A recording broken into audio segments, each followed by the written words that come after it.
YouTube channel Khimji કાચરિયાના માધ્યમ દ્વારા સત્સંગ સાંભળનારા સર્વ ભાવિક ભક્તજનોના હૃદયમાં બિરાજમાન પરમાત્માને મારા પ્રણામ। આજના વિડીયોમાં આપણે સાંભળીશું નારદ પુરાણ। નારદ પુરાણના અત્યાર સુધીમાં આપણે 100 ભાગ સાંભળ્યા। આજે આપણે 101મો ભાગ સાંભળીશું। હરિ ઓમ। કુષ્ટ સ્વરથી દેવતા જીવન ધારણ કરે છે અને પ્રથમથી મનુષ્ય, દ્વિતીય સ્વરથી પશુ તથા તૃતીયથી ગંધર્વ અને અપ્સરાઓ જીવન ધારણ કરે છે। અંડજ, પક્ષી તથા પિતૃગણ ચતુર્થ સ્વરજીવી હોય છે। પિશાચ, અસુર તથા રાક્ષસ મંદ સ્વરથી જીવન નિર્વાહ કરે છે। નીચ, અતિસ્વાર નિષાદ સ્થાવર જંગમ રૂપ જગત જીવન ધારણ કરે છે।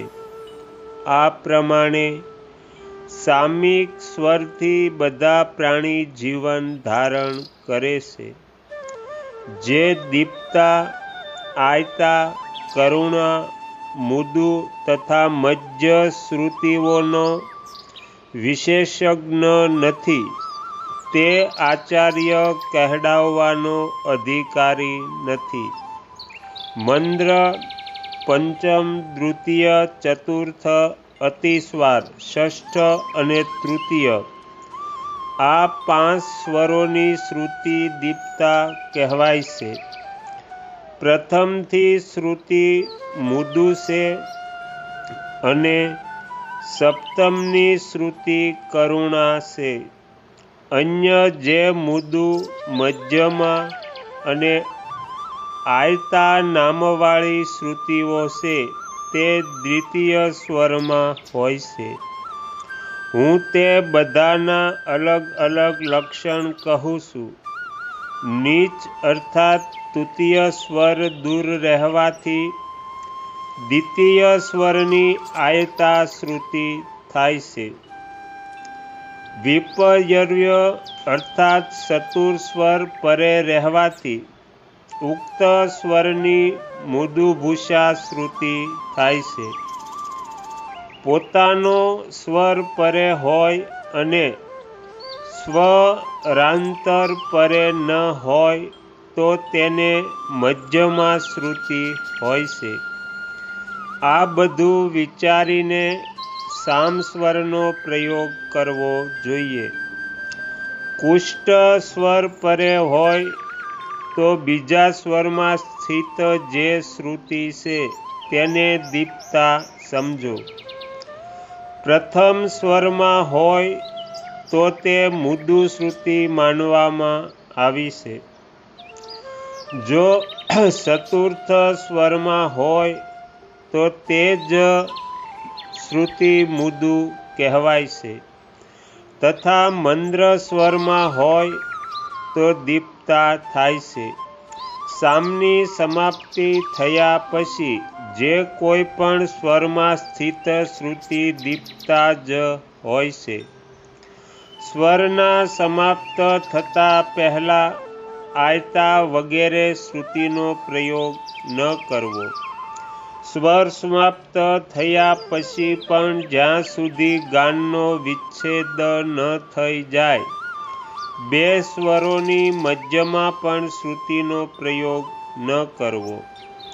હસર્વ તથા દીર્ઘ અક્ષરનું જ્ઞાન થતું હોય ત્યારે પણ શ્રુતિ કરવી નહીં, માત્ર પ્લુતમાં જ શ્રુતિ કરવાની છે તથા જ્યાં ઘૂંટ સંજ્ઞાના નામનો સ્વર હોય ત્યાં પણ શ્રુતિનો પ્રયોગ ન કરવો। તાલવ્ય ઈકારનો આ ઈ ભાવ થાય છે અને આ ઉ ભાવ થાય છે. આ બે પ્રકારની ગતિઓ છે અને ઉષ્મ વર્ણ શ અને સની સાથે જે ત્રિવિધ પદાંત સંધિ છે, આ બધા મળીને 5 સ્થાન છે. આ સ્થાનોમાં ઘૂંટ સંજ્ઞક સ્વર જાણવો જોઈએ. આમાં શ્રુતિ કરવી ન જોઈએ. શ્રુતિ સ્થાનોમાં જ્યાં સ્વર અને સ્વરાંતર સમાપ્ત ન થયા હોય તથા જે હસર્વ, દીર્ઘ અને ઘૂંટ સંજ્ઞાનો સ્થળ છે તે બધા શ્રુતિથી રહિત છે. એમાં શ્રુતિ કરવી ન જોઈએ. ત્યાં સ્વરથી જ શ્રુતિ જેવું કાર્ય થાય છે. સામ્યવર્તિત સ્થળોમાં ઉદાન સ્વરમાં દીપ્તા નામની શ્રુતિને જાણો. સ્વરીતિમાં પણ વિદ્વાન લોકો દીપ્તાની જ સ્થિતિ માને છે. અનુદાતામાં મૃદુ શ્રુતિને જાણો. ગાંધર્વ ગાનમાં શ્રુતિનો અભાવ હોવા છતાં પણ સ્વરને જ શ્રુતિના સમાન કરવા જોઈએ. ત્યાં સ્વરમાં જ શ્રુતિનો વૈભવ સમાયેલો છે. ઉદાત, અનુદાત, સ્વરિત, પ્રચયન તથા નિઘાત આ 5 સ્વરભેદ થાય છે. આ પછી હું આચિકના 3 સ્વરોનું પ્રતિપાદન કરું છું. પહેલો ઉદાત, બીજો અનુદાત અને ત્રીજો સ્વરિત છે. જેને ઉદાત કહેવામાં આવ્યો છે તે જ સ્વરિતથી દૂર હોય તો વિદ્વાન પુરુષ તેને પ્રચય કહે છે. ત્યાં બીજો કોઈ સ્વરાંતર હોતું નથી. સ્વરિતના 2 ભેદ છે, વર્ણ સ્વાર તથા અતીત સ્વાર. એ જ પ્રમાણે વર્ણ પણ માંત્રિક તથા ઉચ્ચરિત પછી દીર્ઘ થાય છે. પ્રત્યય સ્વારરૂપ પ્રત્યયના દર્શન થવાથી તેને 7 પ્રકારનો જાણવો જોઈએ. તે શું છે, ક્યાં છે અને કેવો છે એનું જ્ઞાન પદથી પ્રાપ્ત કરવું જોઈએ. જમણા કાનમાં 7 સ્વરોનું શ્રવણ કરાવવું. આચાર્યોએ પુત્રો અને શિષ્યોના હિતની ઈચ્છાથી જ આ શિક્ષાશાસ્ત્રની રચના કરી છે. ઉચ્ચ ઉદાતથી કોઈ ઉચ્ચતર નથી અને નીચ અનુદાતથી નીચતર નથી. પછી વિશિષ્ટ સ્વરના રૂપમાં જે સવાર સંજ્ઞા આપવામાં આવે છે તેમાં સ્વારનું શું સ્થાન છે એના ઉત્તરમાં કહે છે.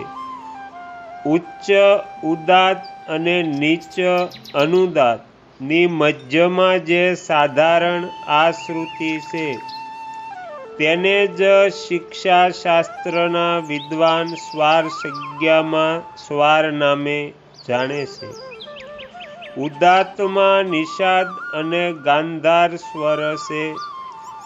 અનુદાતમાં ઋષભ અને ધૈવત સ્વર છે અને આ ષડજ, મધ્યમ તથા પંચમ સ્વરિતમાં પ્રગટ થાય છે. જેના પરે ક અને ખ છે તથા જે જીહ્વામૂલી રૂપ પ્રયોજનને સિદ્ધ કરનારી છે તે ઉષ્મા ક ખ ને માત્રા જાણો. તે પોતાના સ્વરૂપથી જ કલા છે. કોઈ બીજા વર્ણનો અવયન નથી. આને ઉપાધ્યાનીયનું પણ ઉપલક્ષણ માનવું જોઈએ. તો અહીંયા નારદ પુરાણમાં 101મો ભાગ સમાપ્ત થાય છે. હવે પછીના વિડીયોમાં આપણે 102મો ભાગ સાંભળીશું. તમે તમારો કિંમતી સમય આપી એકાગ્ર ચિત્તે પ્રસન્નતાપૂર્વક આ નારદ પુરાણ સાંભળ્યું એ બદલ હું આપ સૌનો ખૂબ ખૂબ આભાર વ્યક્ત કરું છું અને આશા પણ રાખું છું કે તમને સાંભળવું ગમ્યું હશે. જો ગમ્યું હોય તો બીજા 5 લોકોને પણ સંભળાવજો. શ્રી સદગુરુ દેવની જય. આગળના વિડીયો જોવા માટે આ ચેનલને સબસ્ક્રાઈબ કરો અને જો આ વિડીયો પસંદ આવ્યો હોય તો લાઈક કરો.